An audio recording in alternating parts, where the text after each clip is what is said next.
짐 조던 하원 법사위원회 위원장이요. 지난주에 잭 스미스 전 특별검사가 선서하에서 허위 진술했다라는 의혹과 관련해가지고 법무부에다가 수사를 의뢰하는 그런 일이 있었습니다. 이게 지난주에 있었던 일인데, 조던 위원장은 스미스 전 특별검사실이 의원들이 관련된 문자 메시지를 열람할 수 있었다라고 이야기합니다. 무슨 얘기냐면, 잭 스미스 특검실에서는 원래 당시 트럼프 대통령을 정조준하고 있었던 것이었는데, 그럼에도 불구하고 이 1월 6일 사태와 관련해가지고 어떻게 해서든 부정선거를 이야기하고 주장하려고 했던 사람들이고 트럼프 측근이다 싶으면 다 그냥 싸잡아서 기소할 생각을 했던 겁니다.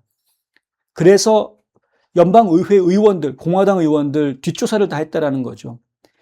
조던 위원장은 터드 블랜치 법무장관 대행에게 보낸 서한에서 최근 입수한 법무부 기록이 2025년 12월 17일 하원 사법위원회에서 진행된 증언 녹취 과정에서 스미스 전 특검이 한 진술과 모순된다 이렇게 밝힙니다. 위원회는 연방법전 제18편 제1001조 위반 가능성을 조사할 수 있도록 법무부에 이 정보를 제공하고 있다라고 썼는데요. 이 1001조라는 게 뭐냐 하면은 어떤 그 공무를 수행하던 중에 알면서도 고의로 중요한 사실을 위조하거나 은폐하거나 허위 진술하거나 혹은 허위로 문서를 작성하는 행위를 금지하는 그런 법규입니다. 그러니까 이번 사건 2과는 형사 기소를 의미하는 것은 아닙니다만, 하지만 법무부가 결정을 해야 되는 거죠. 수사를 할지 아니면 추가 뭐가 필요할지 법무부 쪽에서 결정을 할 수 있는 것이고, 필요하다 그러면 기소까지 갈 수도 있는 일입니다. 조던 의원의 주장은 도널드 트럼프 대통령이 2020년 선거 결과에 이의를 제기하기 위해서 벌인 행위에 대한 연방 수사 과정에서 입수된 기록에 관한 스미스의 증언을 중심으로 하고 있습니다. 이른바 그 아르틱 프로스트라는 작전이 진행이 됐었죠. 이 아르틱 프로스트, 북극의 서리라는 작전, 이 수사는 이후 스미스 특검 수사의 일부가 됐습니다. 원래 처음에는 FBI가 시작했던 수사였는데 그것이 이제 잭 스미스 특별검사의 수사에 포함이 되게 되죠. 증언 과정에서 스미스는 자신의 팀이 의원들의 문자 메시지 내용을 요청했는지 질문을 받았습니다. 수사관들이 해당 메시지에 대한 수색영장을 신청했는지 물었는데 스미스가 그런 기억 없다고 그랬거든요. 조던 의원의 서한에 따르면 위원회 변호사가 수사관들이 단순히 통화 기록만 확보했는지 물으니까 그렇다라고 했다라는 겁니다. 그럼 이후에 의원들과 관련된 통화 기록 소환장에는 전화 통화 내용이나 문자 메시지 내용이 포함되지 않았다라고 증언했습니다. 이러한 답변이 스미스 특검실이 의원들의 통신 내용을 전혀 압수하지 못한 것처럼 오해를 불러일으켰다는 거죠. 몇 날 몇 월 며칠 몇 시에 아무개가 아무개랑 몇 분 동안 통화를 했다. 이런 기록만 받았지 내용이 뭔지는 모른다. 이런 식으로 오해를 했다라는 겁니다. 알고 봤더니 문자 메시지 주고받은 거 기록, 내용까지 다 가지고 있었다라는 겁니다.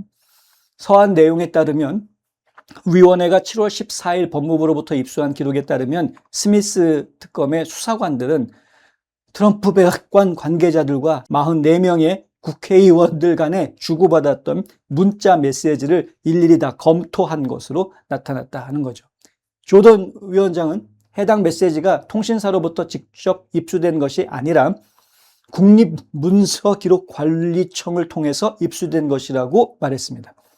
조던은 이러한 차이가 스미스 측이 다른 출처로부터 해당 통신기록을 입수했다는 사실을 공개하지 않은 것을 정당화할 수 없다라고 주장합니다. 우리 통신사에서 받은 거 없어요 라고 말했지 내가 언제 국립문서기록청에서 받은 거 없다라고 그랬습니까? 이런 식으로 발뺌할 수 있게끔 상황이 되어져 있었던 겁니다. 스미스는 의원들의 문자 메시지 내용을 확인하기 위해 통신사로부터 수색영장을 요청하지 않았다고 증언했으나 그 말은 틀린 말은 아니었던 거죠. 근데 자신의 사무실이 백악관 관계자들의 전화 기록과 관련된 문자 메시지 내용을 국립문서기록관리청으로부터 입수했다라는 사실을 공개하지 않았다라는 겁니다. 의도적으로 얘기를 안 했다라는 거죠. 의원들이 서로 주고받은 백악관 사람들이랑 연방 의원들이 서로 주고받았던 문자 메시지를 받느냐가 중요한 건데, 아니 뭐 통신사한테 그거 받은 적 없다 요 얘기만 하고 기록청에 문서기록청에서 받은 거다라는 얘기를 일부러 안 했다라는 겁니다. 의도적으로. 조던 의원은 스미스 팀 소속 수사관들이 이러한 그 검토를 거치기 전에 기밀로 보호될 가능성이 있는 통신 내용을 검토하도록 허용함으로써 법무부 절차를 위반했다고 주장하고 있습니다. 조던 의원은 스미스의 증언이 통신사로부터 입수한 기록과 백악관 기기에서 복구된 메시지 사이에 기술적 차원을 넘어선 것이다 라고 주장합니다. 그렇죠? 왜냐하면 의도적으로 이 얘기 안 한 거니까. 뭘 지금 찾고 있는지 알면서 얘기를 안 해준 겁니다. 조던은 스미스가 증언 녹취 전에 완전한 답변을 해야 하며 자신의 증언이 오해를 불러일으키지 않도록 하기 위해서 필요한 정보를 생략해서는 안 된다는 점을 미리 안내받았다라고 이야기합니다. 예, 미리 안내까지 받았는데 안 한 겁니다. 또 조던 위원장은요, 스미스의 특검팀이 의원들의 문자 메시지 내용을 실제로 열람할 수 있었다라는 사실을 상세히 보여주는 새로운 정보를 고려할 때 그가 의도적으로 고의로 의원의 허위 진술을 했다라는 것을 시사한다. 이건 이제 위증죄로 다스려야 될 문제가 되겠죠. 조던은 스미스의 행위가 연방 허위 진술법에 따라 기소될 만한지 여부를 판단해 달라라고 법무부에 의뢰한 것입니다. 이 회부 요청을 뒷받침하는 관련 서류들도 첨부해서 보냈습니다. 스미스는 2022년 11월에 메리 갈랜드 당시 법무장관에 의해서 트럼프 관련 수사를 총괄할 특별검사로 임명이 됐었습니다. 그는 2020년 대선과 마라라고에 보관된 기밀 문서와 관련된 연방 사건을 제기했으나 법무부는 현직 대통령을 기소하지 않는다라는 정책을 근거로 해서 트럼프의 2014년 대선 승리 이후 기소를 취하했습니다.